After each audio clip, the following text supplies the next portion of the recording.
বংশের মানিজ্যত কোথায় রাখলি তুই? দিন দুপুরে একটা পরপুরুষকে বাড়িতে ঢোকাতে লজ্জা করলো না তোর? বাড়ির ভেতরে ঢুকতে ঢুকতেই কানে এলো কথাগুলো। আম্মু খুব ক্ষিপ্ত সুরে কাউকে কথাগুলো বলছিলেন। নিশ্চয় মিহি আপু হয়তো তখন ঘরে কাঁদছে আর মা চেঁচামেচি করছে। আজ পর্যন্ত এই বংশে কোনো মেয়ে কি এমন করেছে? নষ্টামি করতে হলে বাড়ি থেকে বেরিয়ে গিয়ে করবি। এই বাড়িতে এরকম কুকর্ম আমি সহ্য করব না। আমি আর দেরি না করে রুমের দিকে ছুটলাম, মানে দোতলায় মিহিয়াপুর ঘরের দিকে। অবশ্য মিহিয়াপুর ঘর না বলে আমার ঘর বলাটাই শ্রেয়, কেননা এটা আমারই ঘর। আমরা দুই বোন থাকি। ঘরে ঢুকে দেখি মিহিয়াপু জানালার ধারে দাঁড়িয়ে নীরবে চোখের পানি ফেলছে। আমি কাঁধ থেকে ব্যাগটা নামিয়ে বিছানার উপর ছুঁড়ে ফেললাম। আওয়াজে ঘোর কাটলো মিহিয়াপুর। আমি আপুর কাছে গেলাম, চোখ মুছে কৃত্রিম হাসি নিয়ে আমার দিকে ফিরল। কি রে, কখন এলি? কি হয়েছে গো? আম্মু চেঁচাচ্ছে কেন? আমার কথা শুনে মিহিয়াপুর মুখে বিষণ্ণতা নেমে এলো। কিছুক্ষণ চুপ থাকার পর বলল, ও আজকে আবার এসেছিল রে। কে এসেছিল?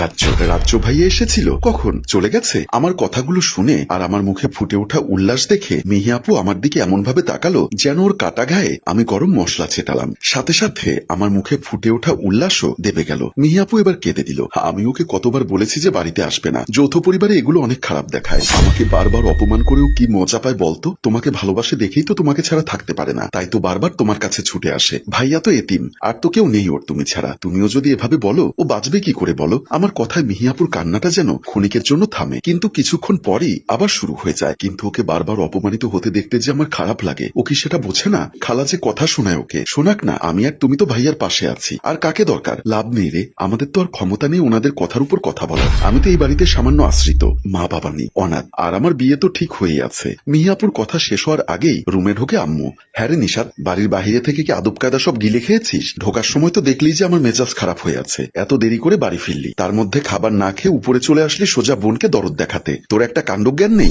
আম্মু, আমি প্রচন্ড টায়ার্ড। নিচে দাঁড়িয়ে দাঁড়িয়ে আমার বোনের সম্পর্কে ফালতু কথা শোনার ইচ্ছা, টাইম আর এনার্জি কোনোটাই আমার নেই। আম্মু চোখ কটমট করে বলল, ফ্রেশ হয়ে দুইজনে নিচে আয়, খেতে হবে। আম্মু যেতেই আমি বললাম, আপু চল খেয়ে নিবি। তুই যা বোন, খেয়ে নে। আমার ক্ষুধা নেই। ঠিক আছে, তাহলে আমিও খাবো না। এমন করিস কেন বল? বুঝতেই তো পারছিস আমার মনটা ভালো না। আমি খাবো না বলেছি, খাবো না। আচ্ছা ঠিক আছে, তুই যা, ফ্রেশ হয়ে নে, আমি আসবো। ওকে বলে হাত মুখ ধুয়ে বাথরুমে গেলাম। ওয়াশরুমে যাব তার আগেও দেখলাম মিহিয়াপু জানালার পাশে ঠায় দাঁড়িয়ে থাকলো। আর কেউ বুঝুক বা না বুঝুক, আমি তো জানি আমার বোনটা রাজ্য ভাইয়াকে কতটা ভালোবাসে। সেই কলেজের সিনিয়র রাজ্য ভাইয়ার সাথে আগে বন্ধুত্ব, তারপর প্রেম। কিন্তু বাড়িতে আমার মা মানে ওর বড় খালা মেনে নেয়নি। আমাদের পরিবারে আম্মুর কথাই শেষ কথা, আর আম্মুর কথা হচ্ছে মিহিয়াপুর বিয়ে শান্ত ভাইয়ার সাথে হবে। শান্ত ভাইয়া আমার চাচাতো ভাই, তাছাড়া রাজ্য ভাইয়া গরিব। আর এই কারণেই মিহিয়াপু আর রাজ্য ভাইয়ার সম্পর্কটা মা মেনে নেয়নি। শান্ত ভাইয়া অবশ্যই এ ব্যাপারে জানে না, জানলে অবশ্যই প্রতিবাদ করত। তোয়ালে দিয়ে মুখ মুছতে মুছতে বেরিয়ে এলাম বাথরুম থেকে। মিহিয়াপু ওখানেই দাঁড়িয়ে আছে। আপুকে দেখে মনটা খারাপ হয়ে গেল। আপুকে জোর করে ধরে নিয়ে নিচে গেলাম, আর টেবিলে বসিয়ে খাওয়া দাওয়ার পর্ব মিটল। সন্ধ্যায় মাগরিবের নামাজ পড়ে কেবল দুই বোন একটু গল্প করতে বসলাম।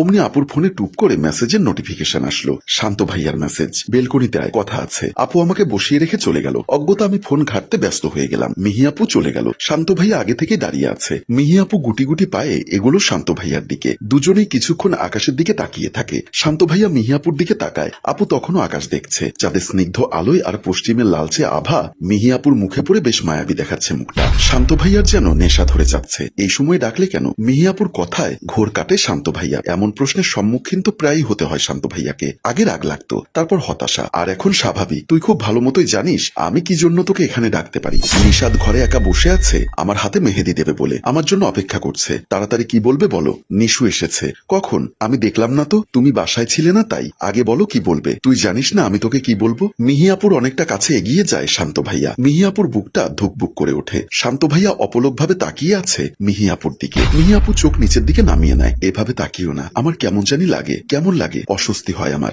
এই অস্বস্তিটাকে স্বস্তিতে রূপান্তর করি। চোখ বড় বড় করে শান্ত ভাইয়ার চোখের দিকে তাকায় মিহিয়াপু। শান্ত ভাইয়া ধীরে ধীরে মিহিয়াপুর দিকে এগোতে থাকে। মিহিয়াপু কিছু বুঝে ওঠেনি এখনো। যখন বুঝতে পারে তখন শান্ত ভাইয়ার ঠোঁটজোড়া মিহিয়াপুর ওষ্ঠদ্বয়ের অনেক কাছে চলে এসেছে। শান্ত ভাইয়াকে সজোরে ধাক্কা দিয়ে কোনো মতে সেখান থেকে চলে আসে মিহিয়াপু, আর দরজার দিকে তাকিয়ে হাসে শান্ত ভাইয়া। মেয়েটাকে ভালোবাসেও, কিন্তু জোর করে নয়। যেদিন মিহি ওকে বুঝবে সেদিনই ওর কাছে যাবেও, তার আগে নয়। আপু ঘরে আসতেই বললাম রাজ্য ভাইয়া ফোন করেছে। আপু ফোনটা নিয়ে বলল, আচ্ছা ঠিক আছে আমি কথা বলছি। আমি যাওয়ার আগে বললাম, আপু আমি একটা কথা বলি, তোরা দুইজন বিয়ে করে ফেল, ছোট্ট একটা সংসার কর। আমার মা তোকে ছোট থেকে মানুষ করেছে বলে তোর ভালোবাসা এভাবে নষ্ট করার কোনো অধিকার তার নেই। তোর মনের কথা যদি বুঝতে না পারে তাহলে আর তোকে কি ভালোবাসে? আমার মা তোকে শুধু খালার মতোই মানুষ করেছে, কোনোদিন তোর মা হতে পারেনি। তুই ভাইয়াকে বিয়ে করে এখান থেকে চলে যা। আমি কথাগুলো বলতে না বলতে ভাইয়ার ফোন আসলো। আপু বলল, তুই একটু বাইরে যাবি, আমি কথা বলি। আচ্ছা ঠিক আছে। রাজ্য ভাইয়ার মিহিয়াপুর বিয়ে হয়েছে 6 মাস হয়ে গেল। সেদিন আমার কথায় ওরা দুটো ভালোবাসার মানুষ সাহস করে এক হওয়ার জন্য ঘর ছেড়েছিল।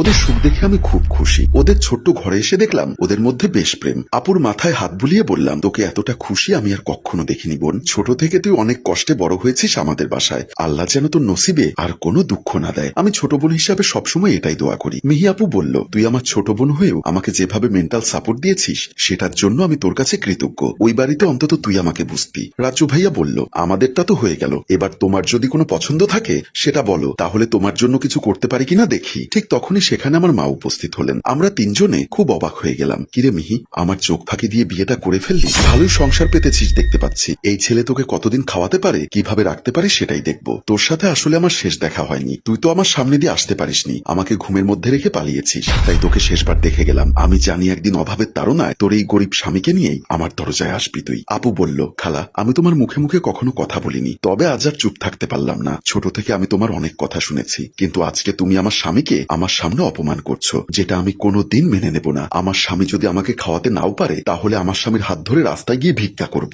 আর যদি খেতে না পারি তাহলে দুজনে একসাথে মারা যাব। তবুও তোমার দরজায় গিয়ে দাঁড়াবো না। আমার স্বামীকে কখনো কারো কাছে ছোট হতে দেব না। আমার ভালোবাসা কখনোই তোমার চোখ রাঙানির কাছে হার মানবে না। সম্মানিত ভিউয়ার্স, আমাদের আজকের গল্পটি কেমন লাগলো অবশ্যই কমেন্ট বক্সে জানাতে ভুলবেন না। গল্পটির ভাবনা ও পরিচালনায় অভিক, ক্যামেরায় শিহাব ও শাকিল এবং প্রযোজনায় মঞ্জুর মোর্শেদ। ধন্যবাদ।